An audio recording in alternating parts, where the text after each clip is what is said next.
إله إلا الله لا إله إلا الله. حضرت سعد بن عبادہ رضی اللہ عنہ رسول اللہ صلی اللہ علیہ وسلم کا ارشاد بیان فرماتے ہیں، سید الایام عند اللہ یوم القیامہ اعظم من یوم النحر والفطر وفیہ خمس خصال، فیہ خلق آدم وفیہ اہبط من الجنة الى الارض وفیہ توفی وفیہ ساعة لا يسأل العبد فيها الله شيئا إلا أعطاه إياه ما لم يسأل إثما أو قطيعة رحمه وفيه تقوم الساعة وما من ملك مقرب ولا سماء ولا أرض ولا ريح ولا جبل ولا حجر إلا وهو مشفق من يوم القيامة.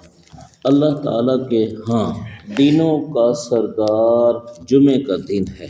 یہ قربانی والے اور عید الفطر والے دن سے بھی بڑھیا ہے. اس میں 5 باتیں ہوئیں. اس میں آدم علیہ السلام پیدا ہوئے، اس میں آدم علیہ السلام جنت سے زمین کی طرف اتارے گئے، اس میں انہوں نے وفات پائی، اور اس میں ایک گھڑی ہے جس میں آدمی اللہ سے جو بھی مانگے اللہ تعالیٰ اس کو وہ دے دیتا ہے، جب تک گناہ نہ مانگے یا رشتہ داری توڑنا نہ مانگے.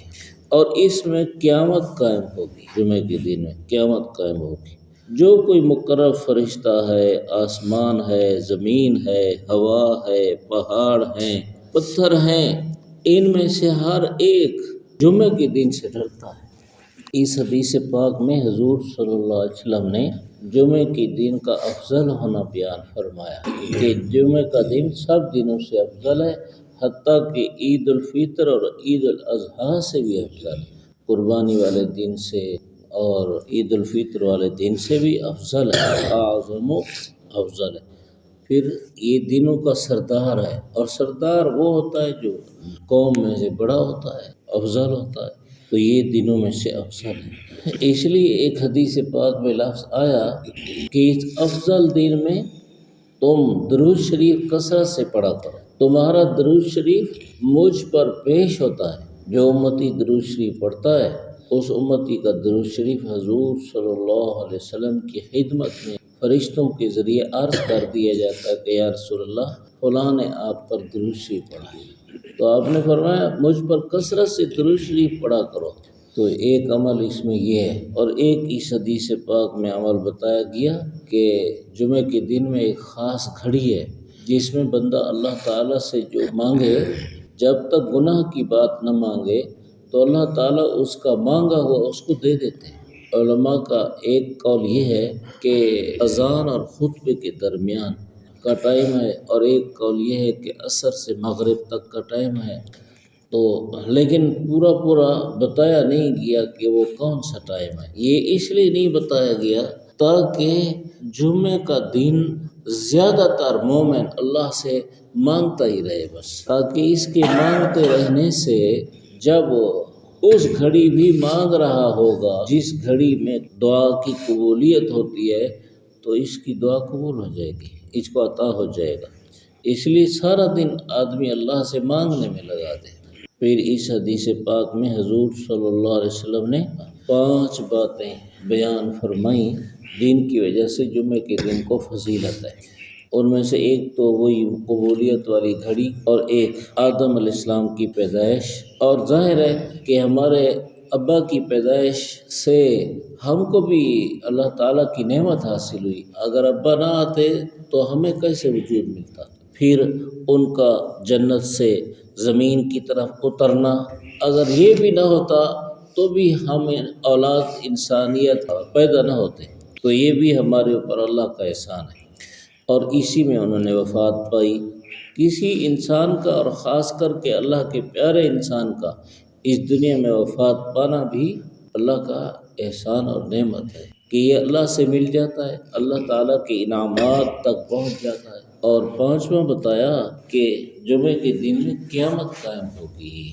علماء نے 2 باتیں لکھی ہیں، 2 قول لکھے ہیں. ایک یہ کہ رمضان المبارک ہوگا اور جمعے کا دن ہوگا، قیامت قائم ہوگی. دوسرا قول یہ ہے کہ 10 محرم جمعے کا دن ہوگا اور قیامت قائم ہوگی۔ اور پھر آپ نے اس کو بیان کرتے ہوئے فرمایا کہ اللہ کی جو مخلوق بھی ہے وہ جمعے کے دن سے ڈرتی ہے کہ کہیں یہ جو جمعہ آ رہا ہے اس میں قیامت نہ قائم ہو جائے، ڈرتی ہے۔ اسے حضور صلی اللہ علیہ وسلم نے ہم کو سمجھایا کہ ہم جمعے کے دن کا خاص اہتمام کریں۔ اور افسوس ہے کہ اس دور میں مشغولیت بہت زیادہ بڑھ گئی اور زیادہ تر فضولیات میں مشغولیت بڑھ گئی، جیسے موبائل میں پڑھنا اور اسی طرح دوسرے، اور یا یوں بھی کہہ سکتے ہیں یا فضولیات میں اور یا دنیا کے کاروبار میں، جبکہ یہ دن افضل دن ہے اور یہ ہم کو ملا۔ ہم سے پہلے یہودیوں کو حکم ہوا تھا کہ افضل دن کو تلاش کرو اور اس میں عبادت کرو، عیسائیوں کو بھی حکم ہوا تھا کہ افضل دن تم خود تلاش کرو اور عبادت کرو، تو انہوں نے جمعے کا دن افضل نہیں سمجھا، ہفتے اور اتوار کا دن افضل سمجھا، تو انہوں نے ہفتے اور اتوار کے دن عبادت کی۔ یہ حضور صلی اللہ علیہ وسلم کی امت کو اللہ نے سعادت بخشی کہ ان کو وہ دن حضور کے واسطے سے آپ کی برکت سے مل گیا کہ جمعے کا دن افضل دن ان کو نہیں حاصل ہو سکا۔ اس لیے ایک حدیث پاک میں آتا ہے جمعے کا دن اب ہفتے اور اتوار کے دن سے پہلے ہے نا، تو آپ نے فرمایا جس طرح جمعے کا دن ہفتے اور اتوار سے پہلے ہے اور وہ ہم کو مل گیا، ہم آئے یہود و نصارہ کے بعد ہیں اور دن افضل ہم کو پہلے مل گیا، ایسے ہی ہم آئے بعد میں ہیں اور جنت میں پہلے جائیں گے۔ الحمدللہ رب العالمین۔